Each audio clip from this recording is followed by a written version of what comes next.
ये देखा डॉक्टर ऋषभ, सारी दीवारों को साउंड प्रूफिंग किया है, ऐसे साउंड प्रूफिंग। और इसीलिए या जो भी आवाज हुई अंदर, वो बाहर किसी को पता नहीं चला। सचिन, अच्छी तरह से जाकर चेक करो, देखो, ढूंढो इसका स्विच कहां पर है। हाँ फ्रेडी, बंद करो अभी।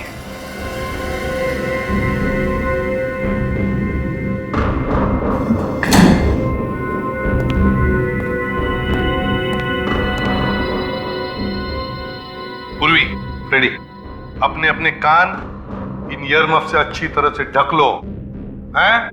जरा भी लापरवाही हुई तो जान जा सकती है, समझे? हाँ सर। रेडी?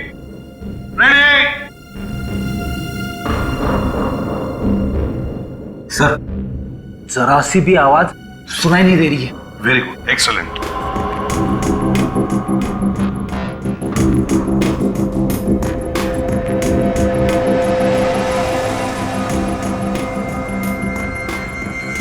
अब जैसे ही सचिन को वो स्विच मिलेगा, वो 5 सेकंड के काउंट के बाद वो स्विच ऑन करेगा और फिर इसमें से वो भयानक आवाज आनी शुरू हो जाएगी। ये रहा वो स्विच जिसे खूनी ऑन करता है और वहां से डिवाइस चालू होता है।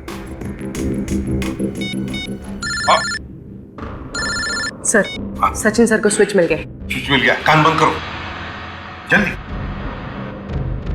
1 2 3 4 5।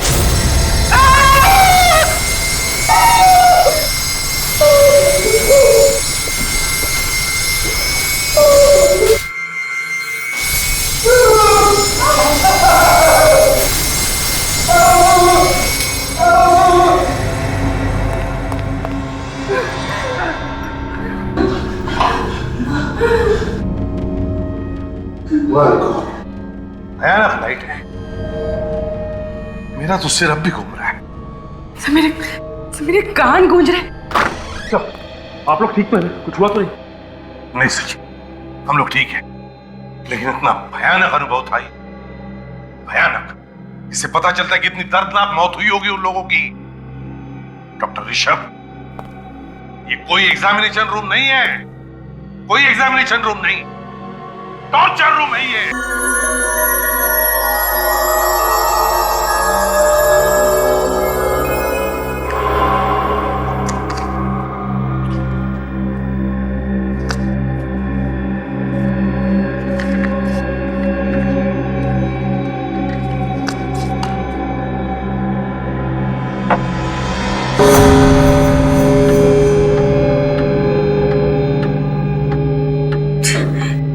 घड़ी की आवाज कितनी डरावनी है ना कोमल।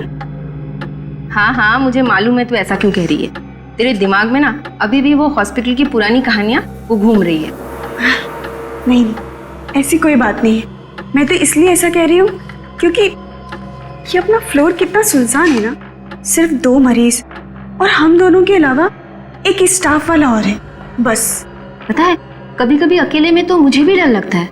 ऐसा लगता है जैसे कोई भूत बंगला हो।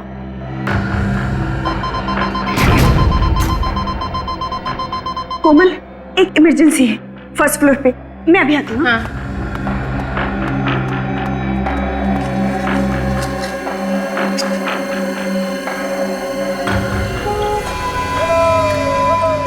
ये कैसी आवाज है?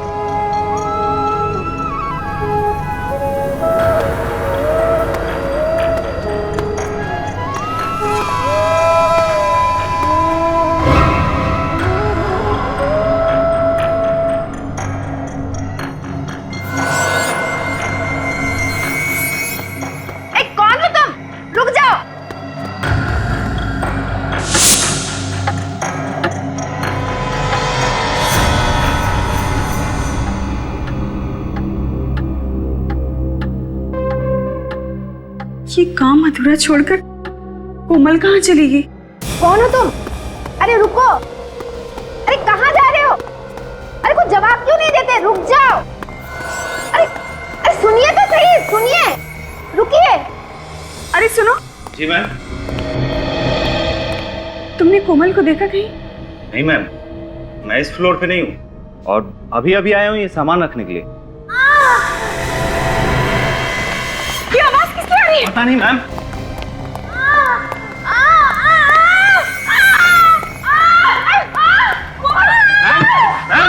मैम क्या हुआ ma'am? Ma'am ma'am ma'am ma'am क्या हुआ ma'am? Ma'am ma'am ma'am ma'am ma'am क्या हुआ? एक आदमी सफेद सफेद कौन सफेद? सफेद कपड़ों में क्या हुआ? मैम मैम इनके कानों से तो खून आ रहा है। जल्दी से स्टेशन लेकर आओ, आईसीयू ले जाना पड़ेगा। जल्दी जल्दी। जी मैम। कोमल, अरे कोमल क्या हुआ बता?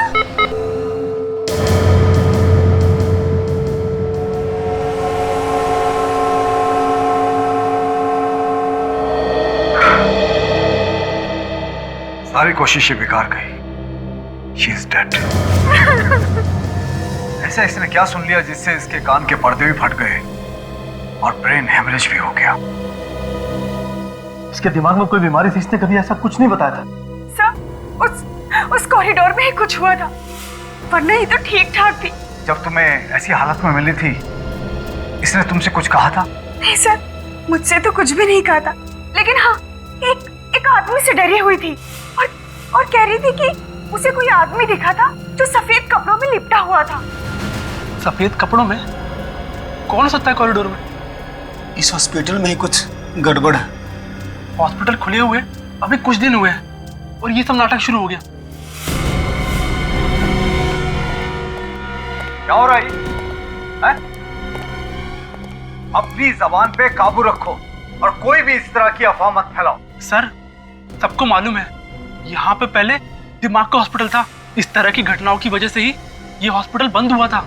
सुना तो मैंने भी था, उस वक्त भी ऐसे कुछ लोगों की मौत हुई थी। तुम लोगों को शर्म नहीं आती इस तरह की बातें करते हुए? जिस थाली में खाते उसी में छेद करते हो। सर हमें डीन से ये सब कुछ बातें कर लेनी चाहिए। हाँ, लेकिन इसे ब्रेन हेमरेज हुआ कैसे?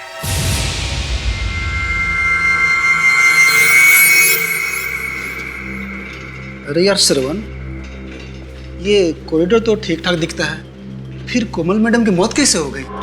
वो सब बातें मत कर, कोई सुन लेगा। हमें क्या लेना देना है उस बात से? लेना देना है, आखिर उसकी मौत अचानक कैसे हो गई बिना किसी वजह के? रात को 4 बजे ये सब बातें डिस्कस कर रहा है तू? आसपास कोई हो सकता है। कहाँ पे? मैं बोल भी नहीं सकता हूँ, वो सुन लेंगे तो नाराज हो जाएंगे। तुम्हें ना यार पक्का डरपोक है।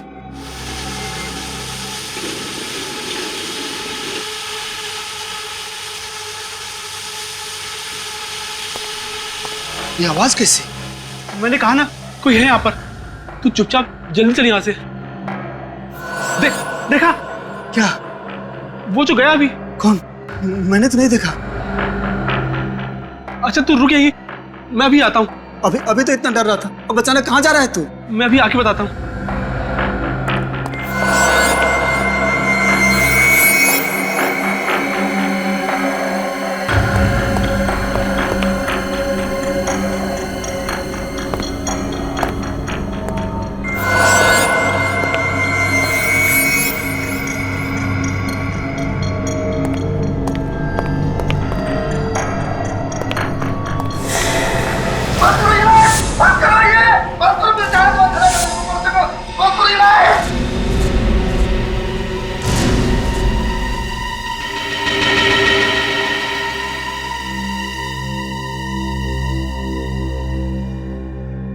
समझ में नहीं आ रहा। श्रवण के कान के पर्दे फट गए और कोमल के भी, और फिर दोनों को ब्रेन हैमरेज हो गया था। जो साइकियाट्रिस्ट इसे चेक करके गया है, वो कह रहे थे कि इसके दिमाग में डर बैठ गया है। जब तक इसका डर दूर नहीं होगा, ये कुछ नहीं बता पाएगा। लेकिन मेरी समझ में नहीं आ रहा कि मैं लोगों को कैसे समझाऊं, क्या बताऊं उन्हें? चारों तरफ हॉस्पिटल की बदनामी हो रही है, लोग तरह तरह की बातें करने लगे हैं। सर लोग ऐसे ही तरह तरह की बातें नहीं कर रहे। इस हॉस्पिटल में जरूर कुछ गड़बड़ है, मगर आप लोग बातें छुपाने की कोशिश कर रहे हैं। मुझे नहीं रहना यहाँ पे, मैं आज ही यहाँ से चला जाऊंगा, किसी दूसरे हॉस्पिटल में अपना इलाज करा लूंगा। प्लीज प्लीज आप लोग इस तरह की उल्टी सीधी बातें करके मामले को तूल मत देना। देखिए, मैंने सीआईडी को इन्फॉर्म किया है। अब सच्चाई क्या है ये वो लोग ही ढूंढ निकालेंगे। हाँ, इसलिए ढूंढ निकालेंगे आप। दूध का दूध और पानी का पानी कर देंगे। Thank you sir, thank you, आप लोग आ गए। सर, मैं डॉक्टर ऋषभ, इस हॉस्पिटल का डीन, और यह है डॉक्टर केतन और यह है डॉक्टर दुष्यंत। सर, अब आप लोग ही बचा सकते हैं हमारे हॉस्पिटल को बंद होने से। बताइए क्या हुआ है? हमारे हॉस्पिटल की एक नर्स कोमल और एक वार्ड बॉय श्रवण, इन दोनों की मौत हो गई है। और ये दूसरा वार्ड बॉय चंदन, इसके कान के पर्दे फट गए हैं। श्रवण और कोमल, इनकी मौत कैसे हुई? कानों के पर्दे फटने से और ब्रेन हेमरेज से। सर, हमारी नर्स सारिका, इसका कहना है कि कोमल कॉरिडोर में भागती हुई आई और गिर गई। उसके दोनों कानों से खून बह रहा था और वो जोर जोर से चिल्ला रही थी। सारिका नाम है ना तुम्हारा? सारिका, कोमल ने मरते वक्त तुमसे कुछ कहा? सर, कोमल किसी सफेद कपड़े में लिपटे हुए एक आदमी के बारे में बता रही थी। क्या क्या बताया उसने? सर, पूरी बात बताने से पहले ही वो बेहोश हो गई।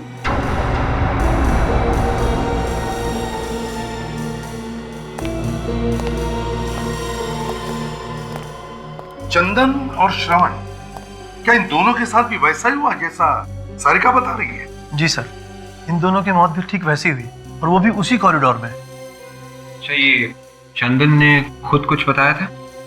नहीं सर, ये कुछ बोलने की हालत में नहीं है। बोलने की हालत में नहीं है? डॉक्टर साहब। हाँ। चंदन, श्रवण और कोमल, इन तीनों के मेडिकल रिपोर्ट्स और चंदन का ब्लड सैंपल चाहिए हमें। श्योर। और वो कॉरिडोर दिखाइए जहां पर कान के पर्दे फटने से और ब्रेन हेमरेज से दो मौतें हुई हैं। आइए सर। चलिए।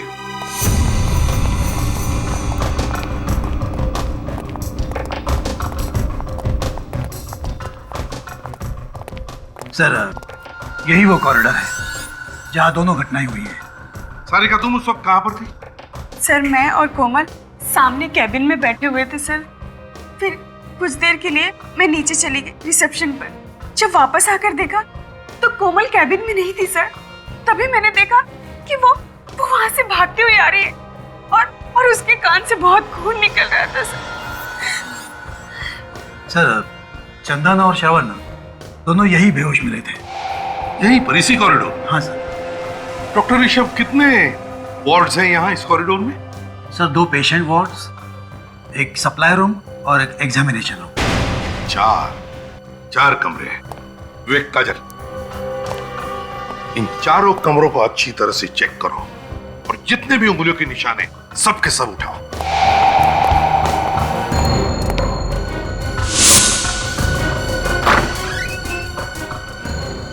इसे एक बात बताओ, कोमल ने जो सारिका को बताया था उस सफेद कपड़े में लिपटे हुए आदमी के बारे में, क्या तुमने देखा है उसे? नहीं सर, सफेद कपड़ों में ऐसा कोई आदमी नहीं दिखा आज तक, मगर हाँ, कभी कभी अजीब सी आवाज जरूर सुनी है। आवाज? जी सर। कैसी आवाज? सर, जैसे किसी पाइप में से कोई हवा पास हो रही हो।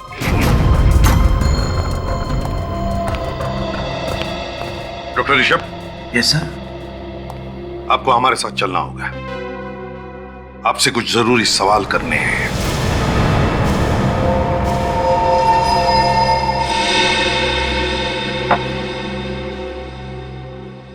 देखिए मिस्टर ऋषभ, घबराइए मत। अखबार में छपने से आपका हॉस्पिटल बंद नहीं होगा। बंद तो नहीं होगा सर, लेकिन बदनामी तो होगी ना। हाँ, बदनामी तो जरूर होगी, क्योंकि वहां काम ही कुछ ऐसा हुआ है। सबसे पहले तो आप अपने स्टाफ को समझाइए। सबके सब चिल्ला रहे हैं कि वो जगह डरावनी है। सर, मैंने बहुत समझाया उन लोगों को कि वो जगह डरावनी नहीं है, लेकिन 1970 में जब वहाँ दिमाग का हॉस्पिटल बना था, तभी से किसी ने अफवाह फैला के रखी है वहाँ। अफवाह? कैसी अफवाह? यही कि उस जगह में कुछ गड़बड़ है और इसीलिए वो दिमाग का हॉस्पिटल बंद कर दिया गया था। लेकिन उसके कुछ दिनों बाद हमारे चैरिटेबल ट्रस्ट ने फिर से परमिशन लेके ये हॉस्पिटल बनाया था। अब तक तो सब कुछ ठीक ठाक था, लेकिन अचानक ये मौत होने लगी। देखिए ऋषभ जी, ये मौत अचानक नहीं हो रही है। कोई है जो जानबूझ के ये खून कर रहा है। कौन हो सकता है वो सर? ये आप बताइए, आपको किसी पे शक है? सोच के बताइए। कोई ऐसा आदमी जिसे आपके हॉस्पिटल बंद होने से फायदा होता हो? हाँ सर, कुछ लोग तो है जिन्हें हॉस्पिटल बंद होने से फायदा होगा। कौन लोग हैं वो? कुछ बिल्डर्स है सर, जिन्हें हमारे हॉस्पिटल के बारे में सब कुछ पता है। क्या क्या पता है? यही कि हमारा ट्रस्ट बिल्डिंग तोड़ के नया हॉस्पिटल नहीं बना सकता, मगर हमारे ट्रस्ट ने उसी बिल्डिंग को रंग और प्लास्टर करके ये नया हॉस्पिटल शुरू कर दिया है। उन बिल्डर्स को लगा होगा कि ये ट्रस्ट गरीब है, इसलिए अफवाह सुन के जगह छोड़ के भाग जाएंगे। ठीक है, आप जाइए। और हाँ, उस फ्लोर पे जितने भी मरीज हैं उन सबको वहां से हटा दीजिए। जरूर सर। क्या? चलो। इस हॉस्पिटल का इतिहास टटोलना होगा और बिल्डर्स के बारे में भी पता करो। कौन लोग हैं जो हॉस्पिटल बंद कराना चाहते हैं?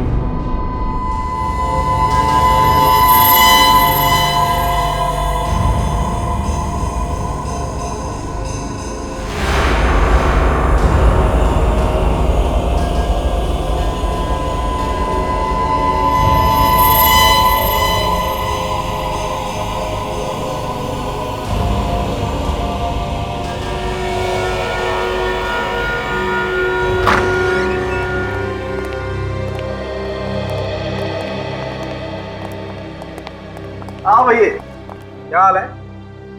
डिपेंड करता है आप क्या बताने वाले हैं। हाँ दया, मैं ये सोच रहा हूँ कि आखिर इन दोनों की दिमाग की नस कहाँ फटी और कैसे फटी।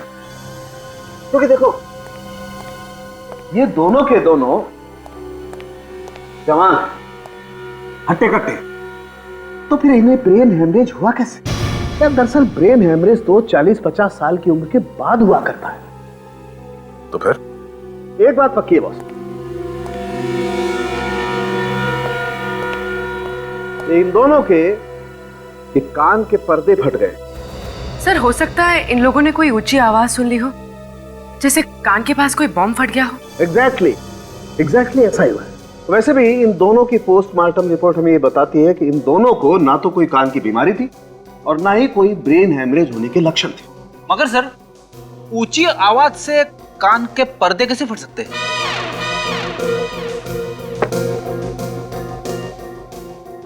अपना कान यहाँ लाओ, अपना कान मेरे मुंह के पास लाओ। हाँ!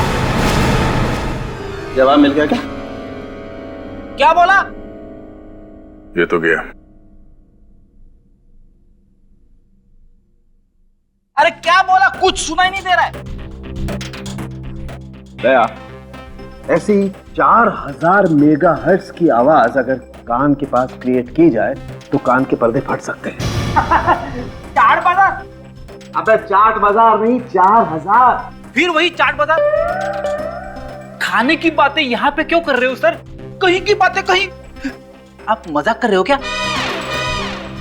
डॉक्टर साहब, मैंने आपसे कई बार कहा कि फ्रेडी के साथ रिस्क मत लो। हाँ यार, गलती मेरी है बॉस।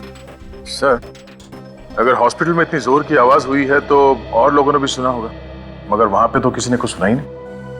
अब यार ये तो नहीं पता किसी ने वो आवाज क्यों नहीं सुनी, लेकिन ये बात पक्की है कि इन लोगों के कान के पर्दे इतनी ऊंची आवाज की वजह से ही फटे। और ब्रेन हेमरेज? ब्रेन हेमरेज कैसे हुआ सर? पूर्वी, इन दोनों का ब्रेन हेमरेज भी वही हाई फ्रीक्वेंसी साउंड की वजह से हुआ है। मैं बताता हूं, आओ। देखो दया, जिस ऊंची आवाज की वजह से इनके कान के पर्दे फटे हैं, उसी ऊंची आवाज की वजह से इनके दिमाग में एक किस्म का केमिकल रिएक्शन हुआ, जिसकी वजह से इन दोनों के दिमाग की नसें फट गई और इन दोनों का ब्रेन हेमरेज हो गया। मगर सर, वो दूसरा वार्ड बॉय चंदन, उसे ब्रेन हेमरेज क्यों नहीं हुआ? उसके तो सिर्फ कानों के पर्दे फटे हैं। ये भी पता चल जाएगा, जैसे उसकी ब्लड रिपोर्ट आएगी ये पता चल जाएगा। और वो जो उंगलियों के निशान मिले थे डॉक्टर तारिका, हॉस्पिटल वार्ड के दरवाजे के ऊपर से उसमें कोमल या श्रवण की उंगलियों के निशान मिले? नहीं, अभी तक तो नहीं मिले। मैं एक निशान से मैच करके देख रही हूँ।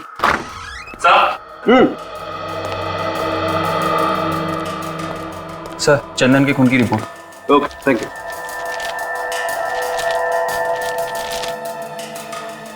Oh my God! क्या हुआ सर?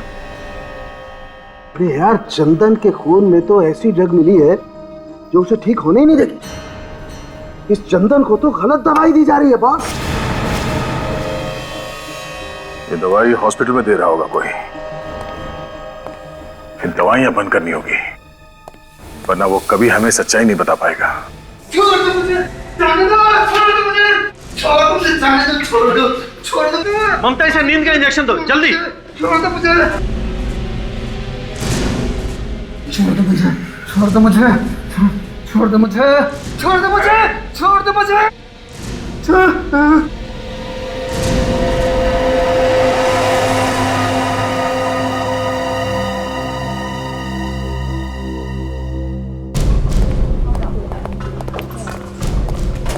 इसे हर तरह की दवाइयां कर दी, लेकिन इसकी हालत में कोई भी सुधार नहीं आ रहा। ममता, तुम ऐसा करो, जो प्रेस्क्राइब्ड इंजेक्शन है ना, वो इसे दे दो। जी डॉक्टर। एक मिनट, बंद करिए, रोको। इसे अब और उल्टी सीधे दवाएं नहीं दी जाएंगी, समझे? आप कौन सी उल्टी सीधी दवाइयों के बारे में बात कर रहे हैं? वही जो आप लोग इसे दे रहे हैं, इससे ये कभी ठीक नहीं होगा। ये क्या कह रहे हैं आप? देखिए, हमें इसके खून में साइको रिएक्टिव ड्रग्स मिले हैं, जिससे इसका दिमाग हमेशा के लिए बंद हो जाएगा। लेकिन ये कैसे हो सकता है? हम तो इसे वही दवाइयां दे रहे हैं जो प्रेस्क्राइब्ड है। ये देखिए, इस पे लेबल भी लगा हुआ है। देखिए डॉक्टर साहब, आप हमारी बात को समझ नहीं रहे। लेबल कुछ भी लगा हो, लेकिन अंदर दवाई नकली है। इसकी दवाई बदली गई है। लेकिन ये ऐसा कौन कर सकता है? आपने बदली होगी। लेकिन मैं ऐसा क्यों करूंगा सर? इस मरीज का इलाज तो आप ही करते हैं ना, तो आप ही ने किया होगा, और कौन करेगा? सर, लेकिन मैंने इसे दवा नहीं दी है। तो फिर कौन देता है दवाई से? वो सर, सारिका ही इसको दवाई देती थी और इंजेक्शन भी वही तैयार करती थी, लेकिन आज उसकी ड्यूटी दूसरे वार्ड में है। ये सारिका वही है ना जो उस रात कोमल के साथ में थी? जी। जरा बुलाइए उसे। जी।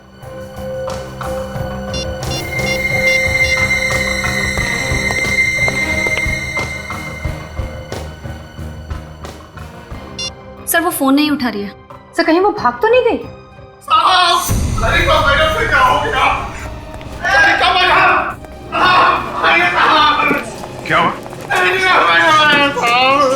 सारिका मैडम। ओह नो, देखो जरा। ये तो मर चुकी है। ओह, ये हथेली देखो, लगता है जहरीली पिन मारी गई है और नीला पड़ गया आसपास। काजल, अच्छी तरीके से बॉडी चेक करो।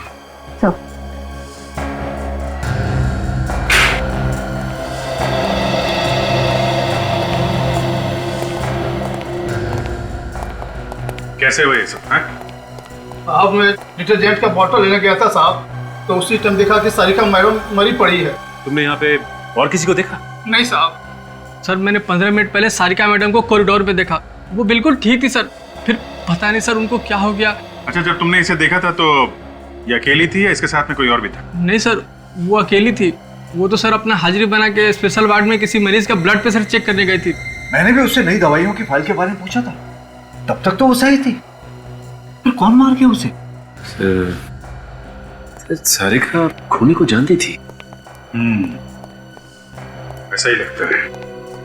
और खूनी को लगा हुआ कि हम इस सारिका तक पहुंचने वाले हैं, इसलिए उसने सारिका का खून कर दिया।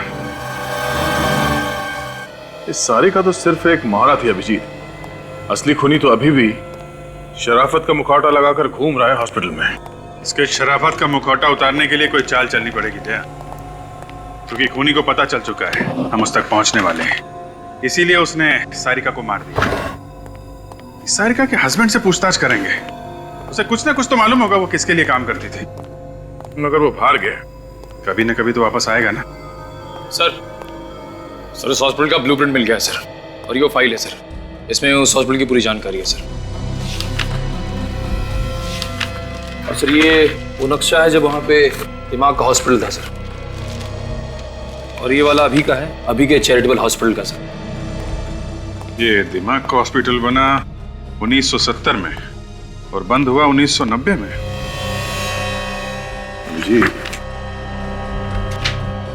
इस दोनों नक्शे में कुछ ज्यादा फर्क नहीं है, बिल्कुल एक ही जैसे हैं। ये बिल्डिंग बनाया गया, बस ये कुछ ब्लॉक्स बनाए गए नहीं, बाकी तो ऐसे ही है। डीन भी यही कह रहा था। इस नक्शे को देखकर लगता नहीं है कि इसमें कोई ऐसा कमरा है जहां से 4000 हर्ट्ज के आवाज निकलती होगी। कमरा तो बना है दया, वो भी काफी सोच समझ के, क्योंकि उन लोगों को मालूम था कि बिल्डिंग के बनावट के साथ छेड़छाड़ करेंगे तो बिल्डिंग गिर जाएगी। पर सर उस कमरे के बारे में पता चलेगा कैसे? उन उंगलियों के निशान से पता चलेगा जो दरवाजे पे से उठा के लाए गए हैं।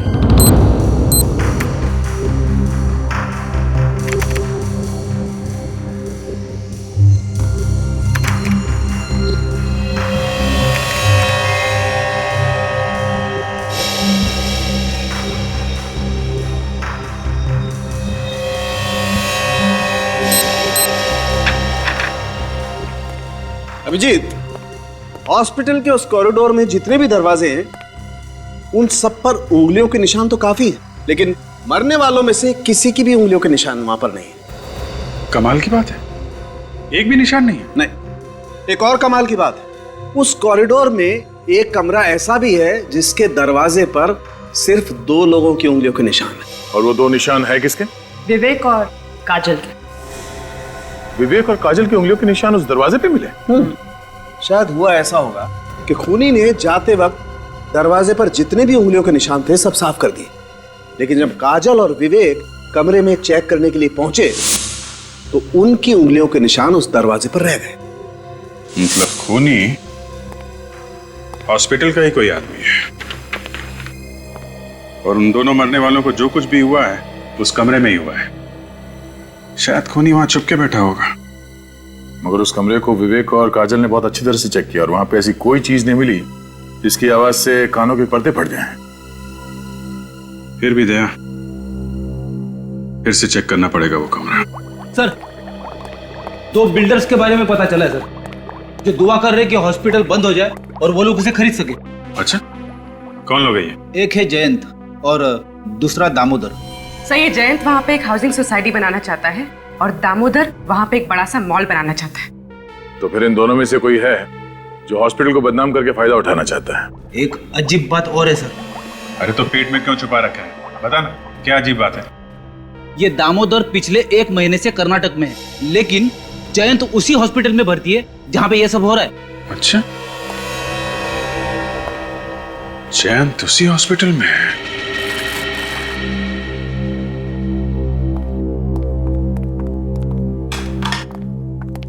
कैसे है मिस्टर जैन? कैसी है तबीयत आपकी? क्या बताऊं सर, कैसा हूं। यहाँ खून हो रहा है, चारों तरफ डर है, मैं भी डरा हुआ हूं। हमें तो लगा कि आप बहुत खुश होंगे कि 2-4 लोग और मर जाएं और ये हॉस्पिटल बंद हो जाए, और हॉस्पिटल के बंद होते ही यहाँ पे आप एक नई बिल्डिंग खड़ी करते। सर, जयंत बहुत बड़ा आदमी है, उसके साथ छेड़छाड़ करने से हंगामा हो सकता है, और फिर अगर न्यूज़पेपर में आ गया तो हमारे हॉस्पिटल की बदनामी होगी सर। तो अब क्या हो रहा है, अब क्या हो रहा है डॉक्टर ऋषभ? कोई कसर बाकी है हॉस्पिटल की बदनामी होने की?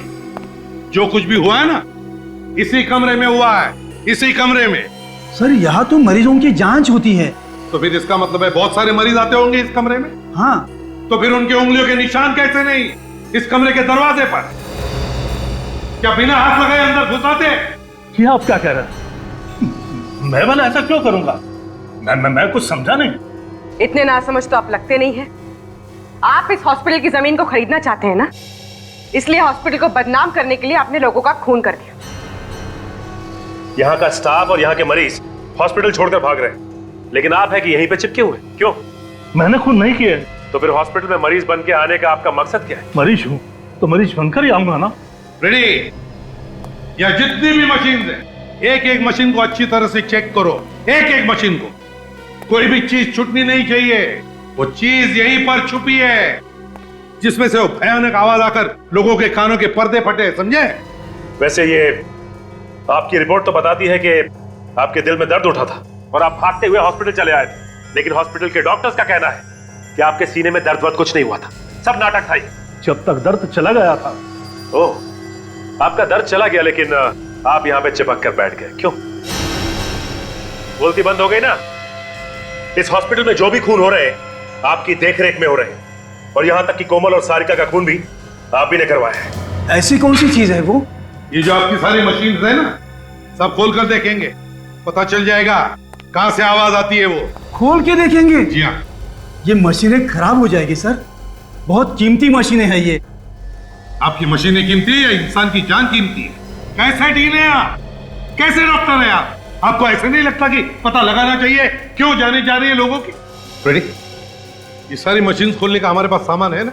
है ना सर, गाड़ी में लेकर आओ, और मजदूर भी लेकर आओ। कुछ तोड़ के देखना है। तोड़ना है? सर आप मानो या ना मानो, ये खून मैंने नहीं किए। तो फिर मरने से पहले सारिका इस वार्ड में क्यों आई? मुझे नहीं मालूम, हमेशा तो दूसरी नर्स आती थी, पता नहीं उस दिन वो क्यों आई थी। उस दिन कौन सी नर्स ड्यूटी पे थी यहाँ पे? ड्यूटी तो मेरी थी, पर सारिका यहाँ पे क्यों आई थी ये मुझे नहीं मालूम। ये तो हम पता लगा ही लेंगे, लेकिन जब तक ये केस सॉल्व नहीं हो जाता आपको इस हॉस्पिटल में कुछ और दिन आराम करना होगा। जी हाँ जी, बोलिए क्या चाहिए? हम लोग सीआईडी से। आप प्रतीक हैं, सारिका के हस्बैंड? जी। देखिए, एक अजीब बात पता चली है। जो आदमी हॉस्पिटल में मर्डर कर रहा है, आपकी वाइफ उसके साथ मिली हुई थी। शक था मुझे भी यही शक था। जरूर वो कोई गलत काम कर रही है।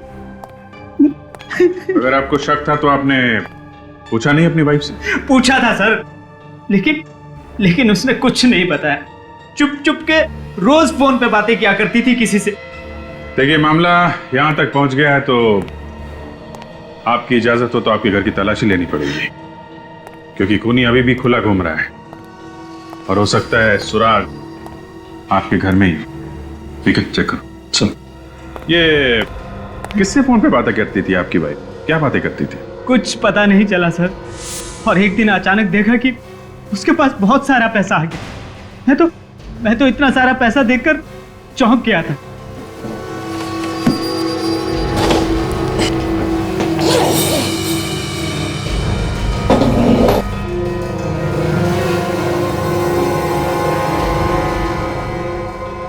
सर,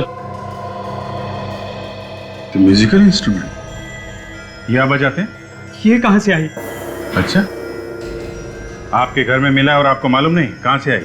सर मुझे कुछ नहीं मालूम, मैं तो इसे पहली बार देख रहा हूँ। सर, कहीं वो इंस्ट्रूमेंट तो नहीं है जिसकी अजीब सी आवाज उस कॉरिडोर में सुनाई देती थी? हो सकता है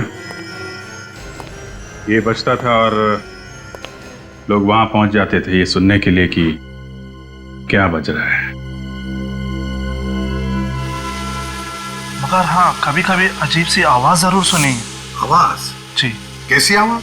सर, जैसे किसी पाइप में से कोई हवा पास हो रही हो। यही है, वैसी आवाज जैसे उस मरीज ने बताई थी।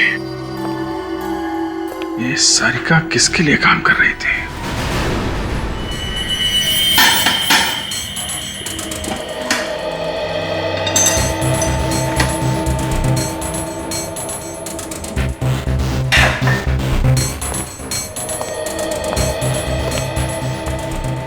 सर, इस आदमी को पता भी नहीं कि क्या करना है, फिर भी इसने सारी मशीनें खोल के रखी है। ये आदमी ट्रेन है क्या? ट्रेंड नहीं हूं, लेकिन गधा भी नहीं हूं, समझे? सर, सर हम लोग जैन से मिलके आ रहे हैं। उसे देख के लगता नहीं कि उसे कोई बीमारी मारी है सर। अच्छा। और तो और सारिका ने मरने से पहले आखिरी बार जैन से ही बात की। और सर, सारिका की ड्यूटी भी नहीं थी उस वक्त उस वार्ड में। तो बताइए डॉक्टर ऋषभ, इकट्ठा कट्टा आदमी जयंत आपके हॉस्पिटल में मरीज बनकर लेटता है, और आपकी हॉस्पिटल की नर्स सारिका उससे मिलने के बाद मर जाती है। कैसे?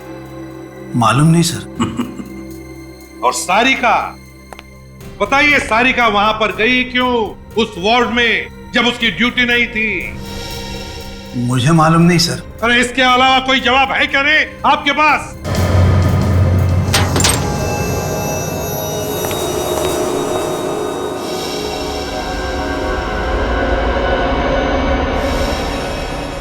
सर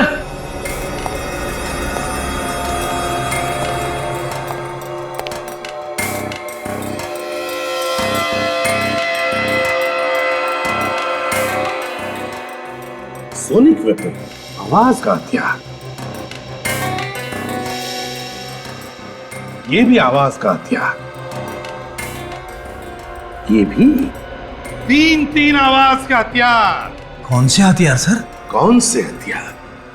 ये वही हथियार है जिसमें से वो भयानक आवाज निकलने की वजह से चंदन, कोमल और श्रवण के कान के पर्दे फट गए। ये तीनों डिवाइसेस इस मशीन के अंदर कैसे पहुंचे? यही तो हम भी पूछना चाहते हैं आपसे डॉक्टर ऋषभ, ये तीनों के तीनों आवाज के हथियार इतने बड़े मशीन के अंदर कहां से आए? बताइए कहां से आए, बताइए। सर ये देखिए सर, ये वायरिंग इस कमरे से होके उस कमरे की तरफ जा रही है। लेकिन सर वो आवाज इतनी जोर से हुई कि उन तीनों के कान के पर्दे फट गए, तो फिर वो आवाज हमें क्यों सुनाई नहीं दी? आपको क्यों नहीं सुनाई पड़ी? सचिन, बाहर मजदूर आए होंगे, बुलाओ उन्हें अंदर।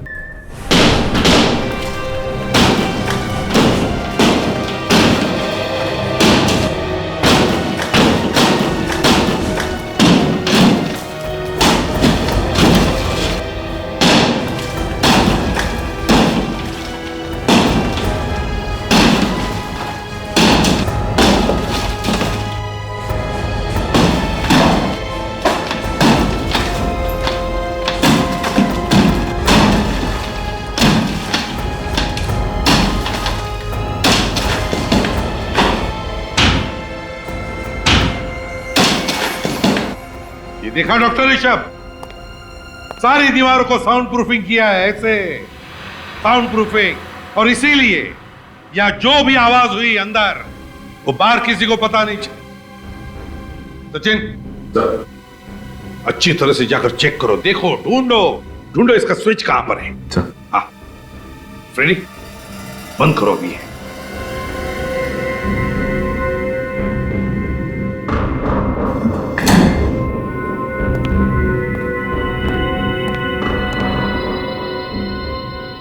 पूर्वी, फ्रेडी, अपने अपने कान इन ईयरमफ से अच्छी तरह से ढक लो, हैं?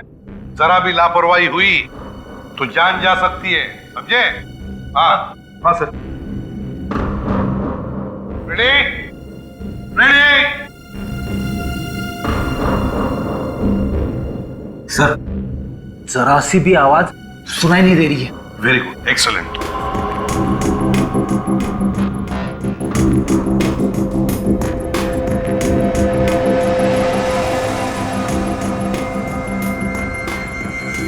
अब जैसे ही सचिन को वो स्विच मिलेगा, वो 5 सेकंड के काउंट के बाद वो स्विच ऑन करेगा और फिर इसमें से वो भयानक आवाज आनी शुरू हो जाएगी। ये रहा वो स्विच जिसे खूनी ऑन करता है और वहां से डिवाइस चालू होता है। सर, सचिन सर को स्विच मिल गया। स्विच मिल गया, कान बंद करो जल्दी। 1 2 3 4 5।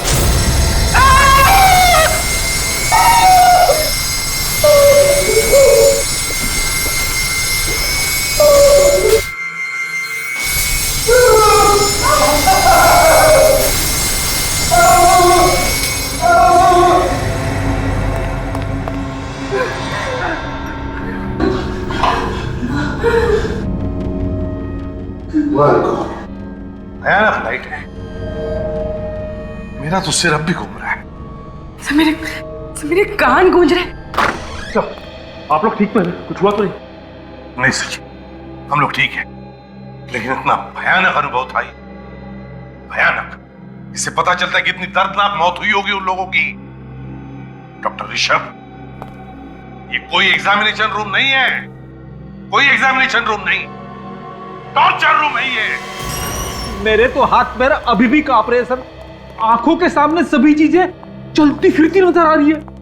फ्रेडी, अच्छा हुआ तुमने कानों पर ईयरमफ लगा रखा था सेफ्टी के लिए, वरना तुम्हारा भी वही हाल होता जो कोमल और श्रवण का हुआ था। मगर सर, खूनी है कौन? जैन पे शक है, लेकिन सबूत नहीं है उसके खिलाफ। मगर अभिजीत जिस तरह से कमरा बना हुआ है, ये रिनोवेशन के वक्त ही प्लानिंग की गई होगी।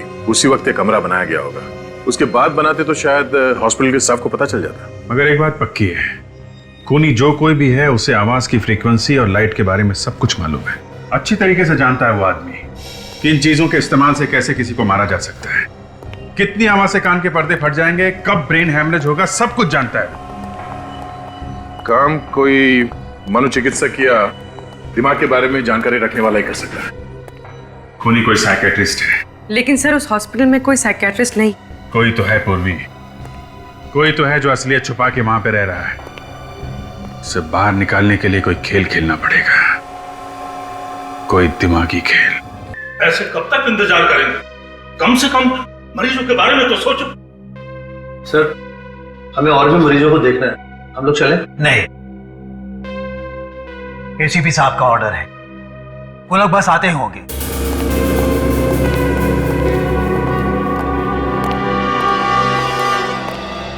सर पता चला कि खूनी कौन है? हाँ बिल्कुल पता चल गया, बस थोड़ी देर में बता देंगे। लेकिन फिलहाल हम आप लोगों की हिफाजत करने के लिए आए हैं। किस तरह की हिफाजत सर? आप लोगों पर जिस तरह से हमले हो रहे हैं, उन हमलों से आपकी हिफाजत। सर ऐसा हो सकता है, इन हमलों से बच सकते हम लोग? क्यों नहीं बच सकते? आप लोगों के कान के पर्दे फटना, ब्रेन हेमरेज होना, इन सभी हमलों से आप बच सकते हैं, क्योंकि हमारे फोरेंसिक सर्जन डॉक्टर साळुंखे इन्होंने एक स्पेशल इंजेक्शन बनवाया है उसके लिए। कहीं हम लोग और भी बीमार तो नहीं हो जाएंगे इस इंजेक्शन से? जी नहीं, आप लोग बिल्कुल मत घबराइए। बहुत सारे टेस्ट करने के बाद ये इंजेक्शन बनाया गया है। मैंने अपने ऊपर भी टेस्ट किया इस इंजेक्शन को। बिल्कुल चिंता मत कीजिए, कोई प्रॉब्लम नहीं होगी। डॉक्टर सालुंखे बताएंगे कि इस इंजेक्शन में कौन सी दवाई है? आई मीन फॉर्मूला क्या है? आप लोगों में से कोई दिमाग का डॉक्टर होगा तो पहचान सकता है फार्मूला क्या है। फिर भी सर आप बताइए तो सही। सोडियम पेंटाथॉल सीरम है इसका नाम। लाओ आ दो।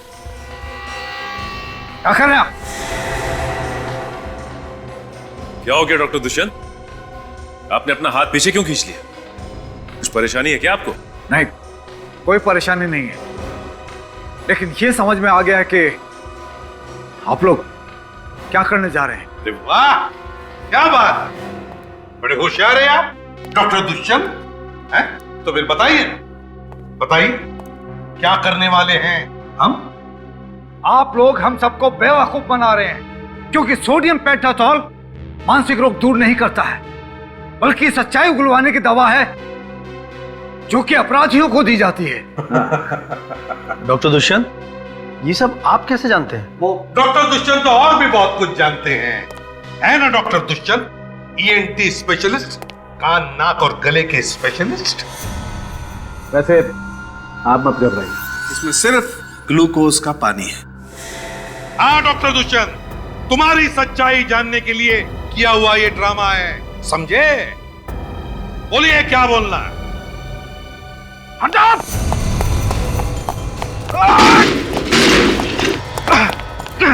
सॉरी डॉक्टर, अब भागने की कोई गुंजाइश नहीं है, चलिए। क्यों डॉक्टर दुष्यंत, है? क्या हुआ? थक गए? आपका क्यों? सर इसे ऐसी सजा देना जो जिंदगी में फिर कभी ऐसा गुनाह करने के बारे में सोचे भी तो रूह कांप जाए इसकी। तो बताओ क्यों किए ये खून तुमने? हॉस्पिटल बंद करवाने के लिए। एक डॉक्टर होते हुए भी हॉस्पिटल बंद करवाना चाहते थे आप? इतना घिनौना काम क्यों? क्योंकि किसी ने मुझे पैसों को लालच दिया था। वो जानता था कि मैं दिमाग का डॉक्टर हूं, बिना हथियार के मैं किसी का भी आसानी से खून कर सकता हूं, और इसमें सारिका भी मेरे साथ थी। तो फिर तुमने सारिका को मारा क्यों? क्योंकि उस तक आप पहुंचने वाले थे। मुझे डर था कि अगर उसने मुंह खोल दिया तो मैं मारा जाऊंगा, इसलिए मैंने उसे भी जान से मार दिया। पैसों की लालच वो किसने दिखाई तुम्हें? दामोदर ने। वो यहां पर एक मॉल बनाना चाहता था। और तुम भूल गए जान बचाना तुम्हारा काम है, जान लेना नहीं। भूल गए तुम, पेशे से गद्दारी की तुमने, हिपोक्रेटिस की शपथ भूल गए तुम, 3-3 खून किए। अब जेल में सड़ते बैठना, फांसी का ऑर्डर आने तक।